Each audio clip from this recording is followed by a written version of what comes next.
what is it that our members get? They get a dedicated account management service, which also allows us to have a direct point of contact for them within the team to engage with. We offer them a sense of CSR guidance and consultancy. In some cases, because we are a practitioners network, a lot of the time the members themselves would like to have the opportunity to bounce back ideas or discuss issues within their organization. That's the kind of support that we also provide. We also offer small B2B groups. In a lot of cases, it could be that one particular organization may have a challenge that they're facing internally. If I make an example, say it's coming up to March 8th, which is International Women's Day. So if I say they have a challenge with driving and promoting leadership amongst women within their organization, we work to try and partner them with other companies that may experience similar issues, and on a more private basis have the opportunity to discuss in a closed environment what their challenges could be, and maybe share best practice on what they could do together to address the challenge. Additionally, we also work on multi-stakeholder projects, and these are what we believe to be the real change initiatives. This is where companies with their stakeholders, and that's either on a political level or an NGO level, come together not to independently address an issue separately, but look at the issue collectively and see how they can come up with a solution to address that problem, rather than each party trying to look at it on their own.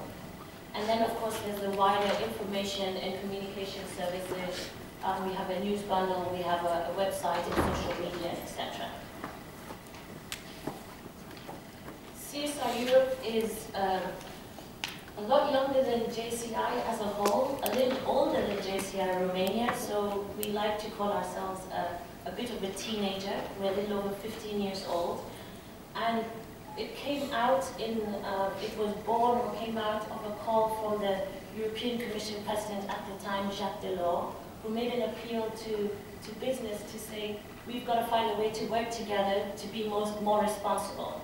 And so business responded with a declaration, and this was a group of companies coming together and saying, we would like to work with you to see how we can move forward in becoming a more socially responsible society.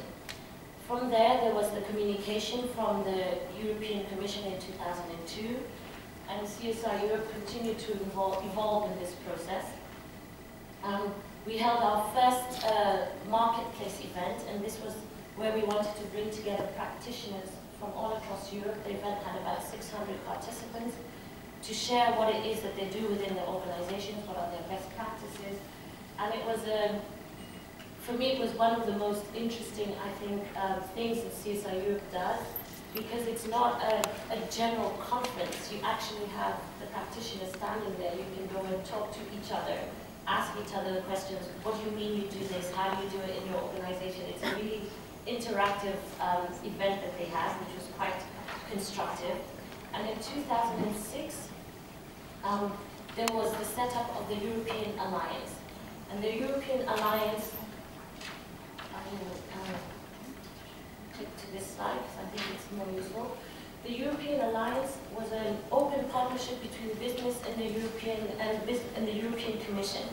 The idea was that business sectors should come together, so there was CSR Europe working to coordinate it with Business Europe, which is the Association of Business Industries, as well as UACME, a lot of acronyms in Brussels, which is the European Association of Small, Medium-Sized Enterprises.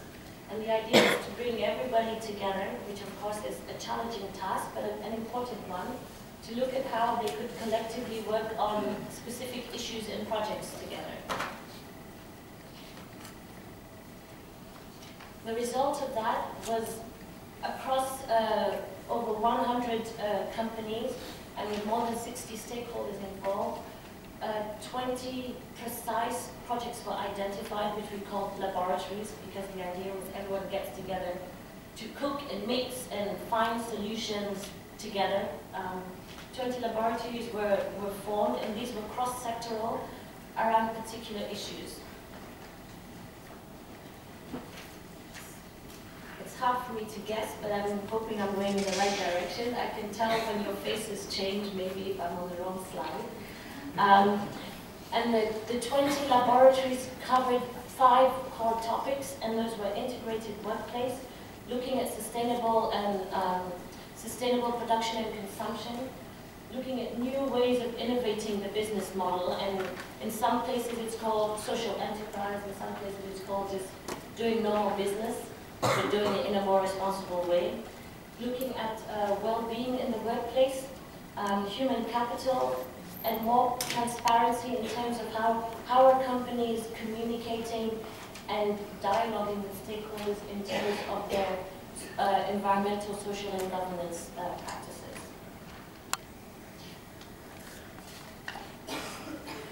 Additionally to, of course, the practical tools that we do, we also take a very active role, and we see ourselves in terms of making sure that business has a voice at a policy level.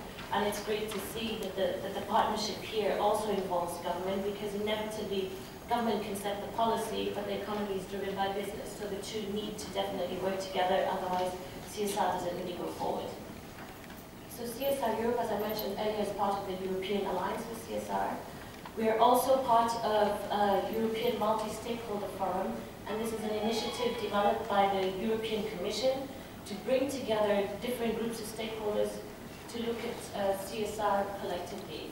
There's also, we're also part of the committee of the high-level group of governments, and as you know, the European Commission and the European institutions, there's lots of governments, and making sure that they're all on the same page and all looking to implement similar policies within their own countries around CSR.